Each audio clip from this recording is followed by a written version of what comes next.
ya, pobre ustedes, como dicen, no van a entender pero absolutamente nada, ¿no? Después entra la hematología, pero peor todavía, farmacología, peor, ¿no? Vean esto, de nuevo, la sangre no oxigenada que llega acá, ¿no? Es sangre arterial, ¿no? Y esta sangre no oxigenada se va a convertir en el pulmón en sangre oxigenada. Este fenómeno se denomina la hematosis, ¿no? Preguntita de examen, ¿no? ¿Qué es la hematosis? Es la transformación de la sangre no oxigenada en sangre oxigenada, ¿no? Sangre no oxigenada y oxigenada. ¿En dónde? En los pulmones, ¿no? En los pulmones. Entonces, cuando ya pasando de la mecánica, pasamos a al intercambio gaseoso, ¿no?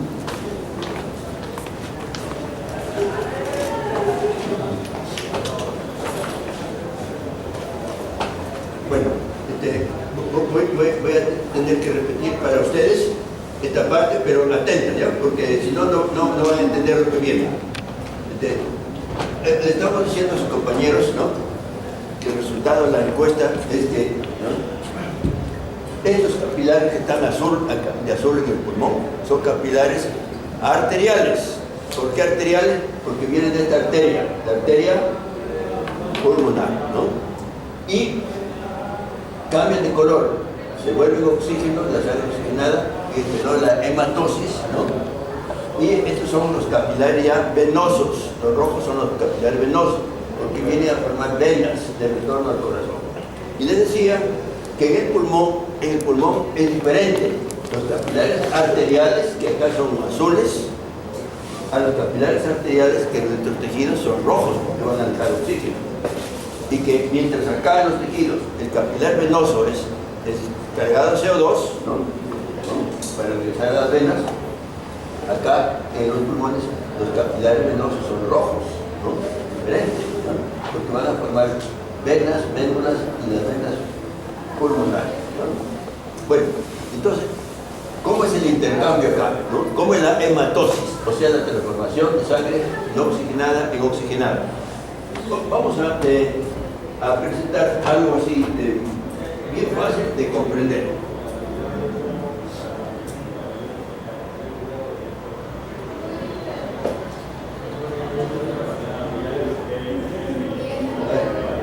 El intercambio. A ver, ¿qué buscamos? Podríamos quedarnos con este momentáneamente. Bien, acá es el intercambio, ¿no? ¿Entre quiénes? Vuelvo a repetir, entre los alveolos y la sangre, ¿no? Pero ¿quién tiene que pasar de la sangre al alveolo? De la sangre que llega, ¿no? La sangre que llega. De nuevo, ¿este es un capilar arterial o venoso? Arterial, muy bien. Capilar arterial. Y entonces el CO2 va a pasar de estos capilares al alveolo para que el alveolo bote en la expiración, ¿no? Porque el CO2 no lo necesitamos, ¿no? ¿Ah? Pero en la inspiración captamos oxígeno y ese oxígeno que llega acá va a pasar al revés, va a pasar del alveolo a los capilares y los cambia de color, de azules a rojos. Es el fenómeno de la hematosis, ¿no? Pero, a ver, esto es más sencillo todavía, ¿no? Vamos a ver. Bueno, ahí podría ser también, ¿no? De nuevo, fíjense, el intercambio va a ser el CO2 que llega por los capilares arteriales, va a pasar al alveolo para que el alveolo bote a la atmósfera, ¿no? Pero el oxígeno que entra en la inspiración, ¿no?, que está en abundancia en el alveolo, va a pasar a la sangre. Y entonces cambia de color azul a color rojo. Y ese cambio es la hematosis, ¿no? Pero, ¿cuál es el pasaje, digamos, ¿no? Bien, para que salga la sangre, perdón, salga el CO2 de la sangre arterial al alveolo, tiene que atravesar primero la capa del endotelio, la pared del vaso, ¿no? Y luego la pared del alveolo, ¿no? Para que llegue al alveolo. En cambio, el oxígeno es al revés, ¿no? El oxígeno primero va a atravesar la pared del alveolo y luego la pared del endotelio, ¿no? Mejor agrandemos ese trazo, ¿no? Algo más fácil. Este es el capilar, de nuevo, arterial o venoso. Arterial, que viene de la arteria pulmonar del lado derecho del corazón, ¿no? Entonces, como llega con tanta presión arterial acá, llega con tanta presión de CO2, ¿no? Mucho CO2. La presión parcial del CO2 es enorme, ¿no? En cambio acá, la presión parcial del CO2 es muy pequeña. Voy a escribir así pequeñito, ¿no? Presión parcial. ¿Por qué es tan pequeña la presión parcial de CO2 en el aire? Porque el aire tiene poco CO2, ¿no? ¿Cuánto CO2 tiene el aire? Bueno, tiene oxígeno, sí, el oxígeno es casi 21%, ¿no? Pero de CO2, el CO2 ni uno siquiera tiene, 0.03%, ¿no? Ni siquiera uno. Pero sí, el nitrógeno tiene casi el resto, tiene 79% de nitrógeno, ¿no? Tiene otros gases, también tiene vapor de agua, ¿no? Vapor de agua, ¿no? Cantidad variable, de acuerdo al ecosistema, digamos, al microclima, ¿no? Del territorio, por ejemplo, cerca al mar, ¿no? Chorrillos va a tener más de vapor de agua que acá, por ejemplo, ¿no? Bueno, pero curiosamente, siendo el nitrógeno el más abundante gas en el aire, no tiene ninguna importancia en la fisiología respiratoria, ¿no? Los únicos que tienen función respiratoria son el oxígeno y el CO2, ustedes saben, ¿no? Pero por esa razón de que hay poco CO2 en el aire, ¿no? Es que la presión en el aire que hay acá, ¿no? es poco. Entonces, ¿dónde hay más CO2? ¿En la sangre o en el alveolo? En la sangre. Entonces, el alveolo pasa así, a favor de su gradiente, y se elimina por la expiración, ¿no? Pero el oxígeno es al revés. ¿Cómo es el intercambio de oxígeno? El oxígeno acá tiene una mayor presión de oxígeno, porque tiene un 21%, ¿no? Y acá la presión de oxígeno es casi nula, porque ya dejó todo el oxígeno en el cuerpo, llega al pulmón cargado de CO2, pero pobre en oxígeno, ¿no? Así que pequeña cantidad de oxígeno. Por lo tanto, la presión mayor es acá, y entonces el oxígeno entra del alveolo a la sangre. Y esta transformación de la sangre no oxigenada en oxigenada, ¿cómo se denomina? Hematosis. De nuevo, si les preguntan qué cosa es hematosis, ¿cómo responderías?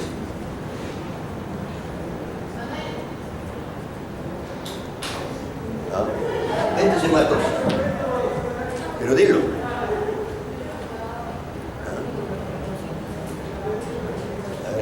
A ver, ¿por dónde anda este cuate? ¿No? A ver.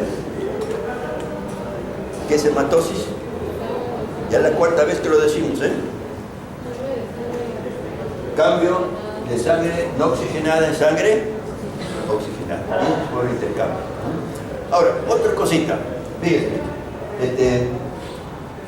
¿Qué tiene que atravesar el CO2 para que salga de la sangre al alveolo? Primero, el endotelio del capilar arterial. 2, este espacio intersticial. 3, el epitelio del alveolo. ¿No? Esas tres cosas. De nuevo, el epitelio del vaso, líquido, capa intersticial y la pared del alveolo. oxígeno, al revés. Tiene que atravesar la pared del alveolo, el espacio intersticial y el endotelio del vaso, ¿no? Ahora, el conjunto de la capa alveolar y del epitelio se denomina membrana respiratoria. ¿No? Membrana respiratoria. ¿No? Pero, de nuevo, si nos preguntan cuáles son los componentes de la membrana respiratoria, tenemos que decir la pared de quién,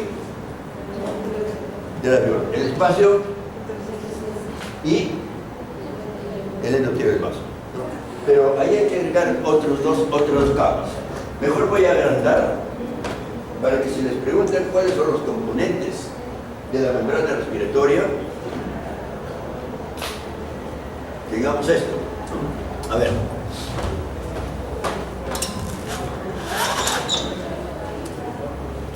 Primero, tenemos lo siguiente. Hay que agregar, de negro está la capa de agua que siempre hay. Este es el alveolo, ¿no? Acá hay aire. Y este es el vaso sanguíneo, ¿no? Que tiene plasma y glóbulos, ¿no? Entonces, acá, aparte de la capa de agua, hay otra capa. Hay una capa que va a hacer que la tensión superficial que tiene el agua, para que estos alveolos se aplasten y bote el aire del pulmón, ¿no? Sin necesidad de músculos respiratorios, ¿no? De forma normal, ¿no? Sea destruida, ¿no? Esa tensión superficial para que pueda de nuevo el alveolo crecer y jalar aire en la inspiración, ¿no? Si no, no puede haber inspiración, ¿no?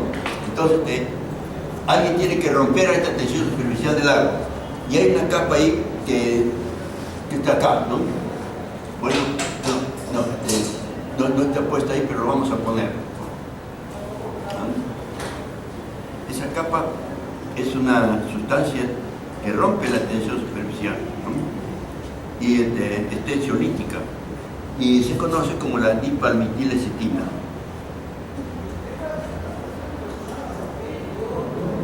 Dipalmitilecetina.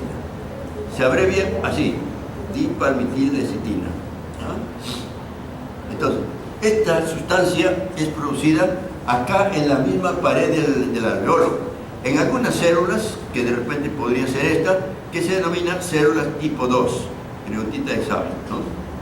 ¿Quiénes producen la célula tipo 2? O perdón, ¿quién produce la dipalmitilecetina? La célula tipo 2. ¿Para qué sirve la lecitina? Para romper la tensión superficial de esta capa líquida que está de negro acá, ¿no? Para que entiendan, les pongo un caso, ¿no? Por cuestión genética, hay niños o también animalitos que preguntita, ¿pregunta? ¿Sí? Bueno, les decía, ¿no? Por cuestión genética hay niños que nacen sin estas células tipo 2 en funcionamiento, ¿no? O sea, no desarrollan todavía las células tipo 2, ¿no?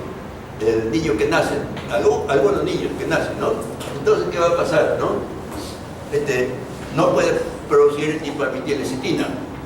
Entonces la pregunta es, esos niños que no tienen todavía la dipalmitilecetina, ¿podrán inspirar este aire?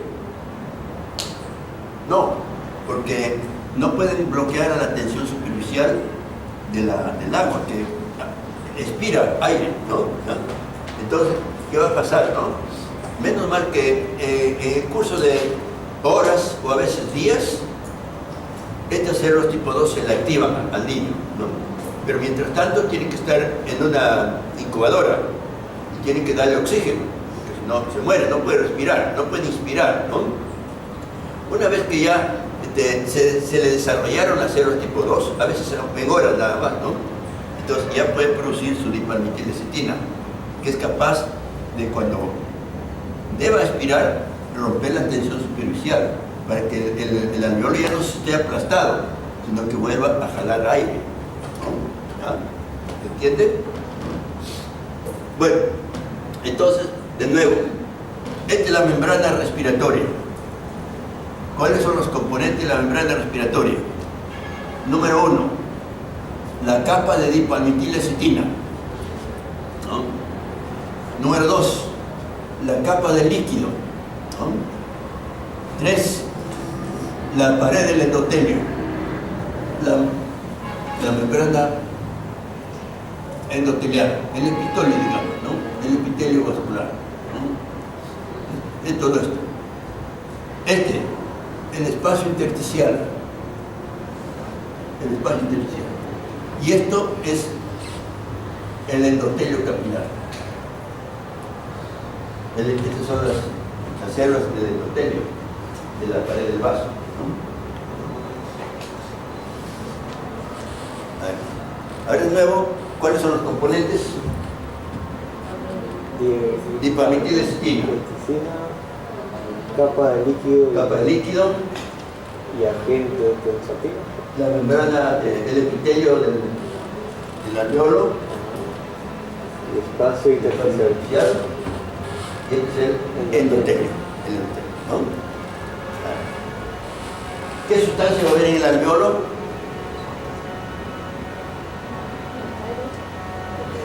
¿Qué contiene el alveolo? Aire. ¿Qué contiene el vaso sanguíneo? Sangre, plasma y plomo, ¿no? Entonces, fíjense ustedes una vez más, ¿cómo es el intercambio a través de la membrana respiratoria? El oxígeno que llega, el oxígeno que llega en la inspiración a nuestros alveolos, acá, no escribo mucho porque son grandes escritores, pero no van a entender nada, ¿no? Vean esto, el oxígeno que está acá va a tener que atravesar primero la capa de dipalmitilecetina, el agua, la pared del alveolo, el espacio intersticial y el endotelio, y entrar acá el oxígeno al plasma y luego al glóbulo, ¿sabes? Para que sea transportado como oxígeno. El CO2 es al revés. Llega CO2 del lado derecho del corazón, cargado, la sangre de CO2 acá como carboximoglobina, pero ese CO2 pasa al plasma y ese CO2 atraviesa primero la pared del endotelio, el espacio intersticial, el epitelio del alveolo, la capa de agua y la capa de dipalmitilecetina. Y recién el CO2 pasa de la sangre al alveolo, ¿no? Bueno, pero claro, ese intercambio que de nuevo se produce de un lado a otro, pero ¿en qué sentido? ¿No? Ahí, esta es la membrana respiratoria, ¿no? El CO2 está llegando del lado derecho del corazón, por la arteria pulmonar, ¿no? Cargado de CO2, ¿no? Debería estar esto pintado de azul, ¿no? Pero entonces el CO2 penetra acá, al alveolo, para que el alveolo bote el CO2 a la atmósfera, ¿no? Punto. Pero en la inspiración llenamos al alveolo de oxígeno, ¿no? Y entonces ese oxígeno empieza a entrar a la sangre, ¿no? Y poco a poco va cambiando de color de azul a color rojo. Y se produce la hematosis, ¿no? De nuevo, el oxígeno entra del alveolo, atraviesa la capa alveolar, el espacio intersticial y el endotelio, y entra en la sangre. El otro no, es al revés. Atraviesa el endotelio, el CO2, atraviesa el espacio intersticial, atraviesa la capa del alveolo y entra al alveolo, ¿no? En sentido opuesto, ¿no? Pero claro que la velocidad con que se hace el intercambio gaseoso es muy rápido, ¿no? ¿Cómo muy rápido? ¿O por qué? ¿No? Fíjense, vamos a poner ese dibujito. Si pudiéramos nosotros abrir, ¿no? Con una disección toda la superficie de alveolos, ¿no? de ambos pulmones, ¿no? Uno por uno, así, ¿no? Haríamos un campo más grande que este salón, ¿no? Como una cancha de tenis o de voleibol, ¿no? ¿Ah? Pero si hacemos lo mismo con los capilares, estos son los capilares venosos y los capilares arteriales, abrimos sus paredes, vamos a hacer lo mismo, una superficie de la misma área, ¿no? Entonces, eso explica por qué entre dos superficies tan grandes, ¿no? El intercambio es muy rápido entre el oxígeno y el CO2, ¿no? Pero claro, hay varios factores que aceleran y deprimen el intercambio, ¿no? Una cosa que deprime el cambio es el grosor de la membrana respiratoria. ¿Qué puede hacer que se engruese la membrana respiratoria? Vamos a buscar de nuevo la membrana respiratoria.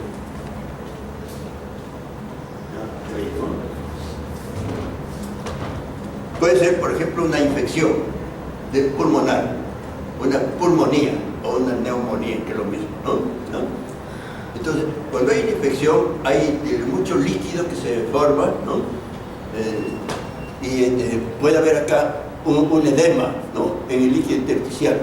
Entonces, ese líquido hace que se engruese toda la membrana respiratoria, ¿no?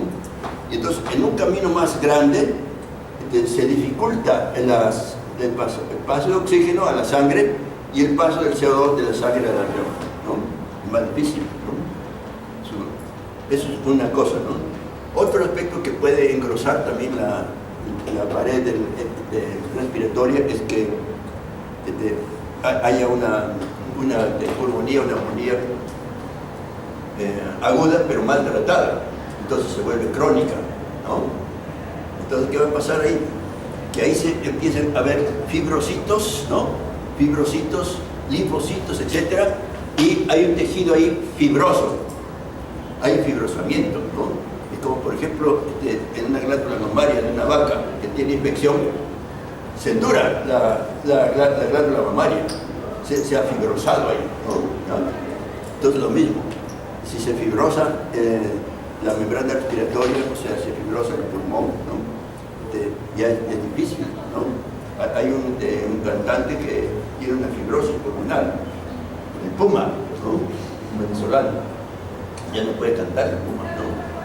Se ha envejecido más de lo que, claro, ¿no? Debería corresponderle. Él ya tiene una fibrosis, no puede transmitir oxígeno, no puede respirar, ¿no?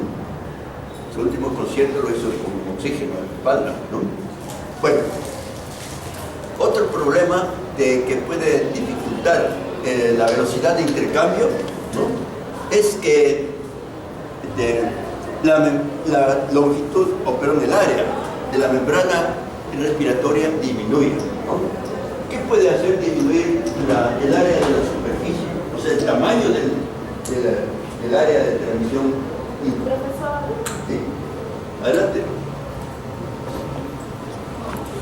¿Qué dice?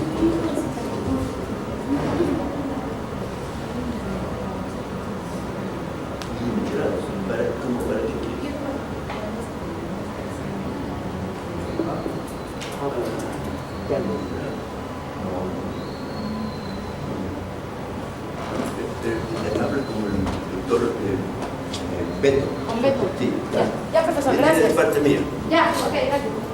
Bueno, entonces seguimos, ¿no?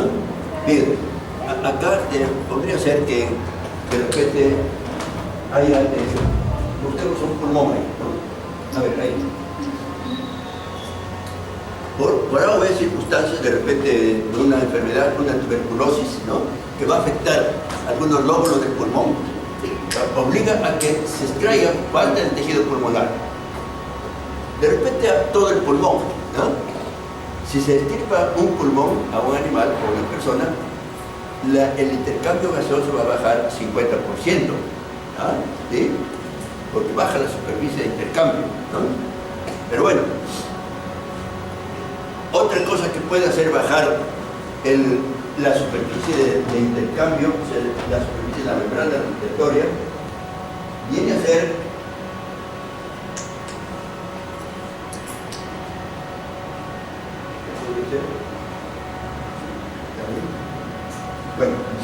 Fíjense ustedes, puede ocurrir que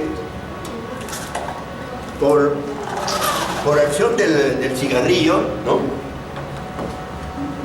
Sobre todo cuando uno fuma desde joven, ¿no? Peor todavía que se sigue fumando, ¿no? Y en gran cantidad, peor todavía. ¿Qué va a pasar, no? Se genera esto, que el cigarro, ¿no? La nicotina, etcétera, va a destruir estas membranas del alveolo, ¿no? Entonces ya no está así formando, sino ya son pedazos así de membranas, y entonces acá ya se forma una especie de cavidad grande, ¿no? Que es, entonces, y estamos perdiendo toda esta superficie. Esos pedazos que han quedado, ¿no? Después van a ser fagocitados por los fagocitos, o sea, glóbulo blanco, y finalmente desaparecen, ¿no? Pero ya nos quitó área de intercambio, ¿no? De oxígeno y CO2, ¿no? Es un hueco así, pero que ya no tiene membrana, ¿no? De intercambio, ¿no? Esa enfermedad se conoce como el enfisema, ¿no? Es causado por el abuso del cigarrillo, ¿no? Los enfisematosos no podían vivir fuera de un hospital, ¿no? Hasta el año 50 más o menos, ¿no? Entonces había en los hospitales, en las clínicas, una sala de enfisematosos. ¿Qué había en esa sala? El oxígeno circulaba por todas las camas, ¿no? De los pacientes, y tenían que estarse accionando con el oxígeno, ¿no? Si no se mueren, ¿no? Mueren, ¿no? Entonces, lógicamente que a partir de los años 65 por ahí, ya se ideó, menos mal, una especie de maletines, ¿no? Que era un motorcito que ya podía cargar el enfisematoso en la espalda, ¿no? Y ese motorcito le permitía oxigenarse, ¿no? Pero al menos ya podía salir de un hospital a hacer sus cuestiones bancarias, ¿no? O de paseo de repente, pero tenía que llevar, era muy pesado, ¿no? Más de 10 kilos, ¿no? Ya por los años 70 por ahí, ya se mejoraron esos, los aparatitos para enfisema, son de este tamaño, ¿no? Y se llevan de todas maneras consigo, ¿no? Pero son caros, ¿no? Pero ya permiten respirar al enfisematoso, porque si no ese aparato no puede respirar, ¿no? No hay intercambio, ¿no? Entonces, pero mejor es evitar, ¿no? Mejor es evitar el cigarrillo, etcétera, para no ingresar al enfisema. Aparte de que más del 95% del cáncer del pulmón se debe justamente al cigarrillo también, ¿no? Entonces, si no mueren por cáncer, mueren por enfisema con cigarrillo, ¿no? ¿Pregunta? Bueno, entonces esto es en cuanto, digamos, al intercambio gaseoso. Pero es importante también ver cómo es que circula el oxígeno acá en la sangre oxigenada, ¿no? Les indico que en todos la sangre oxigenada, ¿no? Esta es sangre oxigenada arterial o venosa. Venosa, ¿no? Bueno, o una arterial que salga de la arteria aorta, ¿no? Sea como sea, cuando hay sangre oxigenada, más del 95% de oxígeno se transporta en los glóbulos rojos, ¿no? Como oxihemoglobina, ¿no? Como oxihemoglobina. Y el resto por ciento, pues menos del 5%, se transporta como oxígeno en el plasma, ¿no? En el plasma, ¿no? Bueno, pero esa es en la sangre oxigenada, ¿no? En la sangre no oxigenada, como en estos capilares arteriales, ¿no? Azules, ¿no? La sangre se va a transportar o en cualquier vena, como la vena cava, que también tiene sangre no oxigenada, ¿no? Se va a transportar en parte como carboxiemoglobina, ¿no? En parte también como CO2 en el plasma, ¿no? Pero mayoritariamente como bicarbonato de sodio, ¿no? Y un bicarbonato, ¿no? Entonces, ya ustedes saben cómo se transporta el oxígeno en la sangre, como oximoglobina, la mayor parte, y como oxígeno disuelto en el plasma, ¿no? ¿Cómo se transporta el CO2?